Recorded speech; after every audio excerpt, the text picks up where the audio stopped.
Your Excellency, Irvin LaRocque, Secretary General of the CARICOM, I have the honor to present to you the letters of credence by which the government of the Cooperative Republic of Guyana accredits me as Guyana's Ambassador Extraordinary and Plenipotentiary to the Caribbean community. Excellency, it is with great pleasure that I receive your letters of credence and welcome you to the fold of the Committee of Ambassadors. Thank you.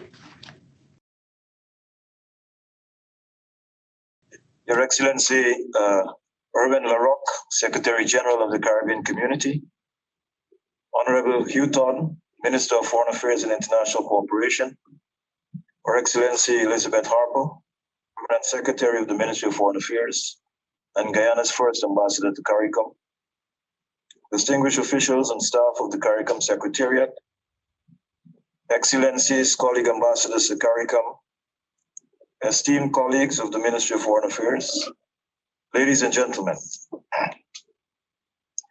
I am deeply honored by the confidence reposed in me by the government of the Cooperative Republic of Guyana, as expressed in my accreditation today as Guyana's ambassador to CARICOM.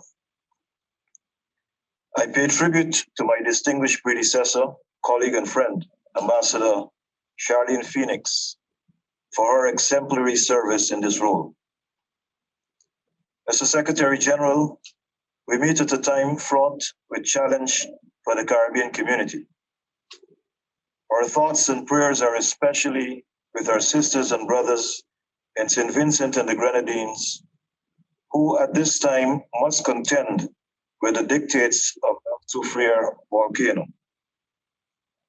I adopt as my own the words of His Excellency Dr. Mohammed Irfan Ali, President of Guyana, at the 14th special meeting of the Conference of Heads of Government to consider the situation in that sister country, and I quote, "Guyana is in this with you in the immediate, medium, and long term," unquote. I renew this commitment in unison with all of CARICOM, who's rallying in the face of this challenge of volcanic proportions, is a prime example of our community and practice, there for each other in times of challenge and need. As such, this moment of challenge is also a moment of strength for our community. In the strength of our unity, every Vincentian can feel secure that they will not be forsaken.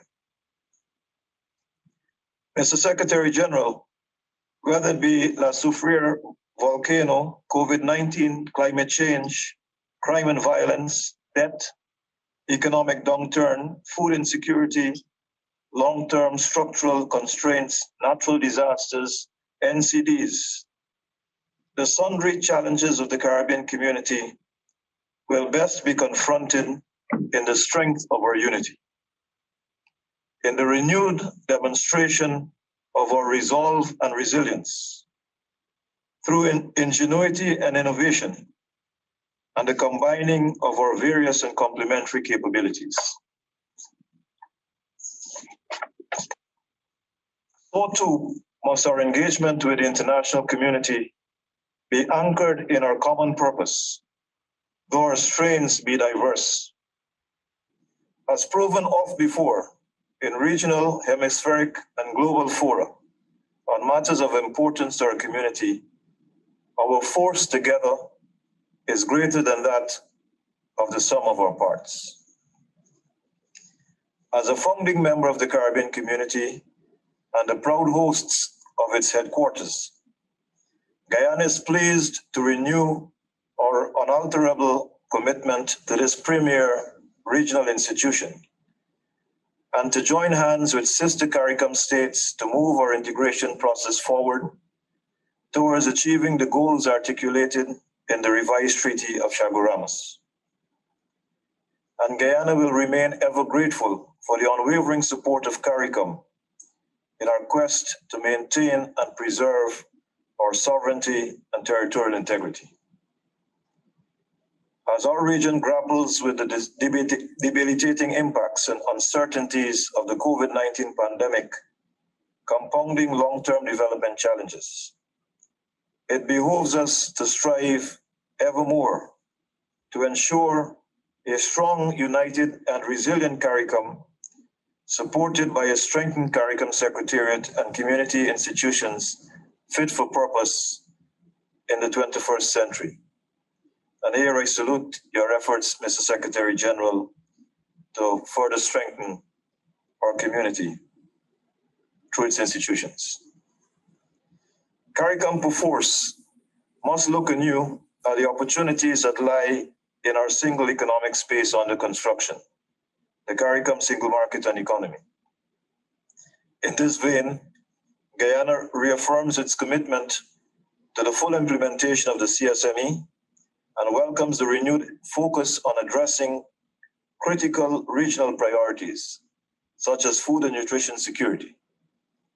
The establishment of a special ministerial task force on food production and food security bodes well for collective efforts to realize the economic potential of the region's agri-food sector and to reduce the food import bill.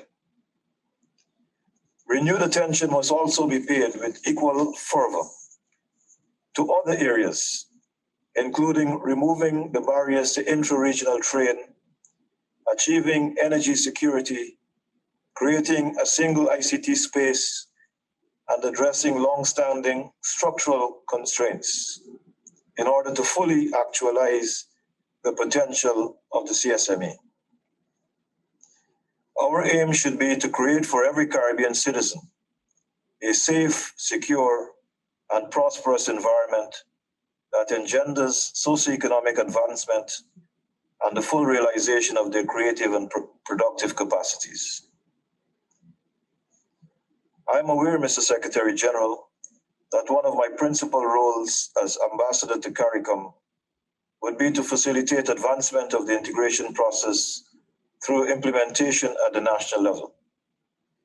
I assure you that I will spare no effort in that regard, and in contributing as far as I am able to the deepening of Guyana's engagement with the community. Finally, Mr. Secretary General, I could not end these remarks without recognizing the invaluable service and leadership you have rendered to our community in your role as Secretary General, not to mention the other capacities in which you have served us. Guyana is the richer for your presence here in Georgetown. I also wish to recognize the unstinting dedication of the team you lead in the Secretariat. I look forward to working with you and your Secretariat team, the Committee of CARICOM Ambassadors, and all relevant stakeholders in the noble task of advancing our common regional agenda. I thank you. Honorable Hugh Todd, Minister of Foreign Affairs and International Cooperation of the Cooperative Republic of Guyana, Your Excellency George Talbot, Ambassador Extraordinary and Plenipotentiary of the Cooperative Republic of Guyana to CARICOM, members of the CARICOM Committee of Ambassadors, Ambassador Elizabeth Harper, Permanent Secretary of the Ministry of Foreign Affairs and International Cooperation, Ambassador Ivan Evelyn, Chief of Protocol, and other members of staff of the Ministry of Foreign Affairs, Ambassador Colin Granderson, Assistant Secretary General, Foreign and Community Relations, and other members of staff of the CARICOM Secretariat. Ambassador, I am honored to accept your letter of credence and to extend congratulations on your appointment as the plenipotentiary representative of the Cooperative Republic of Guyana to the Caribbean community. Excellency, I am aware of the significant contribution that you have made at the multilateral level during your tenure representing Guyana and often CARICOM in various bodies at the United Nations. As Guyana's permanent representative at the United Nations, you played a major role in advancing CARICOM positions on many issues. These include the Small Island and Low-Lying Coastal Developing States Agenda, the Sustainable Development Goals, Financing for Development, the Arms Trade Treaty, non-communicable diseases, climate change, and United Nations Security Council reform. In this regard, I wish to acknowledge your contribution in support of the work of the community and the Secretariat over the years. We look forward to your continued guidance and support in your new role. Guyana, the seat of the headquarters of CARICOM, has been a steadfast, engaged partner in integration at all levels, and CARICOM has benefited significantly from the country's meaningful contribution. As you're aware, your country holds lead responsibility for agriculture, agricultural diversification, and food security in the quasi-cabinet of the CARICOM Conference of Heads of Government. The food production and food security agenda proposed by the President, His Excellency Dr. Mohammed Irfan Ali, during the 32nd intersessional meeting of the CARICOM Heads of Government last February, is a testament to Guyana's dedication to its regional mandate. It outlines in some detail the strategy and action plan for transforming the agriculture sector in CARICOM. The Secretariat looks forward to working closely with you and your colleagues on this most important initiative. Guyana's support to its sister CARICOM states in times of need has always been unwavering. This has been recently reflected in the solidarity displayed by the government and people of Guyana, who have joined with other member states in providing tangible support to St. Vincent and the Grenadines as that country faces the wrath of the Soufriere volcano. Excellency, today with your accreditation, you become a member of the CARICOM Committee of Ambassadors as a special representative of your head of government.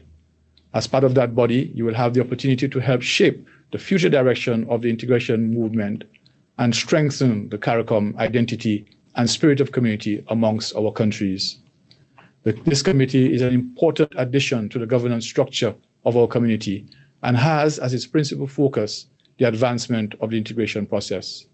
It provides strategic advice and recommendations to the Community Council towards achieving that goal. This is part of the reform process in which we are engaged to ensure that our integration movement has a greater impact on the lives of our people. The committee also provides support and advice to me in the restructuring of the CARICOM Secretariat and the wider community construct. As a member of the committee, you'll be expected to assist in advancing implementation at the national level of decisions of the organs of the community. You and your colleagues have a key role in providing the necessary link between the regional and the national.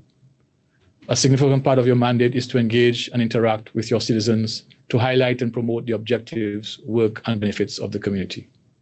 I wish to thank you in advance for the valuable contributions that you will make as we seek to advance the process of regional integration. Once again, I congratulate you on your accreditation as plenipotentiary representative of Guyana to the Caribbean community. My staff and I look forward to working with you to make a success of your tenure. Thank you.